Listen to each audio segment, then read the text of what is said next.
Padre nuestro, tu Hijo unigénito Jesucristo, resucitado de entre los muertos, encomendó a sus discípulos el mandato de id y haced discípulos a todas las gentes.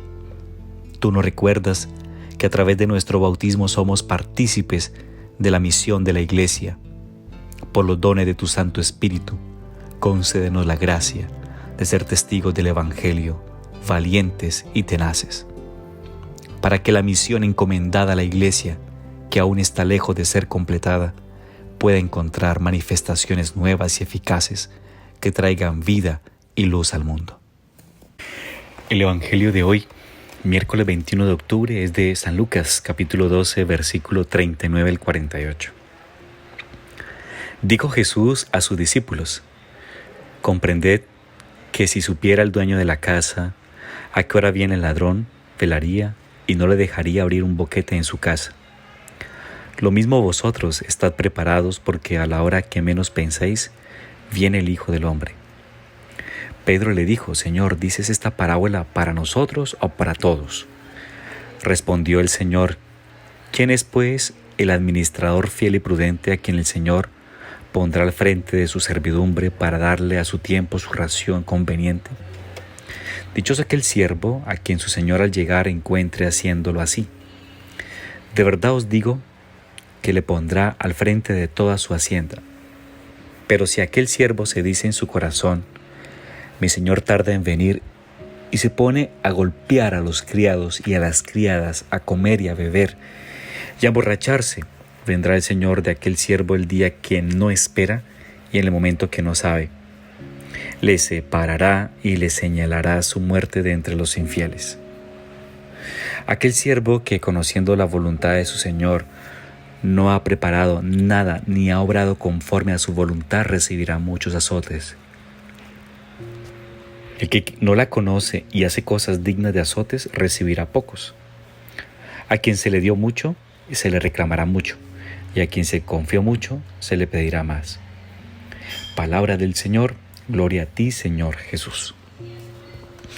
Pues bien, mis hermanos y hermanas, desde el principio, antes del pecado, la persona humana tiene ya el encargo divino de trabajar y de cuidar la tierra para encaminarla a su acabamiento y así hacer brillar las perfecciones de Dios en el mundo. Pero resulta que la humanidad debe reconocer el señorío de Dios sobre la creación y sobre sí mismo, obedeciendo a Dios. En esta vida hay quienes ocupan sus días con trabajos y dedicación por amor a Dios. Y para otros el tiempo también pasa, pero son días vacíos, sin sentido. Hemos recibido de Dios unos talentos, pero no somos propietarios de ellos, somos solo administradores. El Señor, quien quiere que lo hagamos fructificar con nuestro trabajo, que negociemos con ellos. Para cumplir este designio divino hemos de combatir la pereza. No olvidemos que el trabajo bien hecho lleva consigo el sujetarse a un horario claro y bien concreto, dominar la pereza, tenacidad, paciencia, cuidando de lo pequeño, estar en los detalles, evitar las chapuzas, acabar las cosas, virtudes que acompañan al bien hacer, que templan la voluntad, y eso un día y otro. Cuando hay sol y cuando hay tormenta, cuando apetece o no, es heroísmo.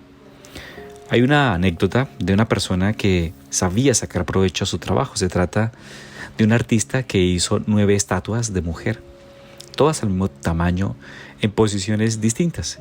Un amigo suyo le preguntó: ¿qué presentan? ¿Qué representan? Las 9 musas. Vendió 2 de aquellas figuras y el artista empezó a llamar a las que quedaban, los 7 pecados capitales, a esas que quedaron. Vendió otras 2 y las demás las llamó los 5 sentidos. Vendió una y a las 4 restantes las llamó las 4 estaciones. Vendió otra y a las 3 las llamó las 3 gracias.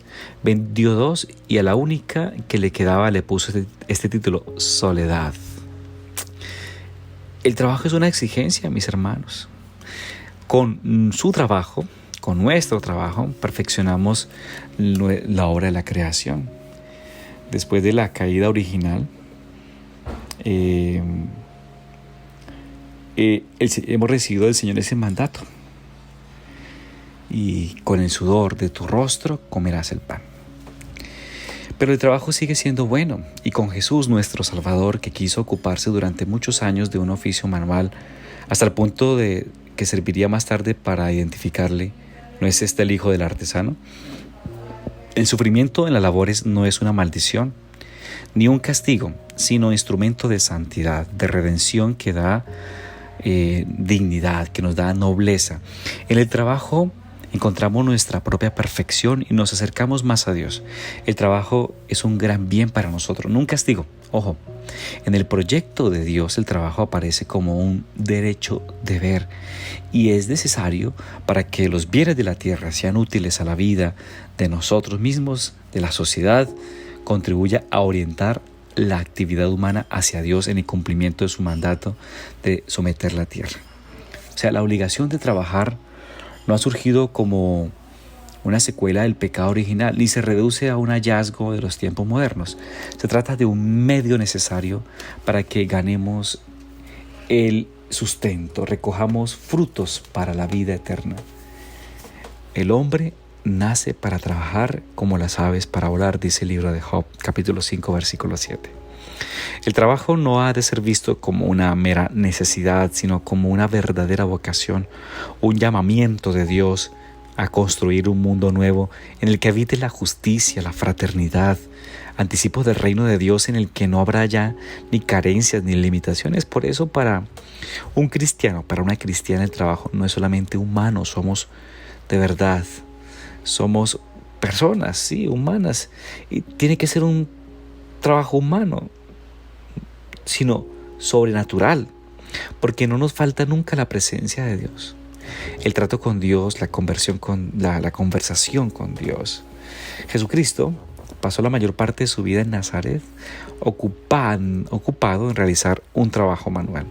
Durante los años de vida oculta y de trabajo, Jesús enseñaba rendimiento a la humanidad. Su trabajo era tarea divina, labor redentora, camino de salvación.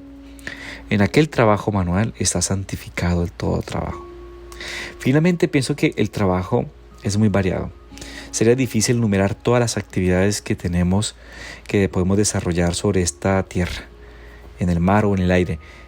Pero hay un trabajo que debe ser realizado por todos, un trabajo común a todos. Es el trabajo sobre sí mismos, para pasar cada día del odio y de la indiferencia al amor de Dios y a las personas, de la soberbia a la humildad, del pecado a la virtud. En el trabajo ejercitamos todas las virtudes, comenzando por las teologales, la fe.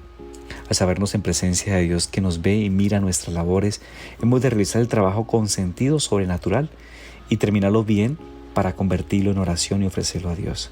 Para eso es necesario que el trabajo sea con rectitud de intención, para mayor gloria de Dios, poniendo a Cristo en la cumbre de todas las actividades humanas.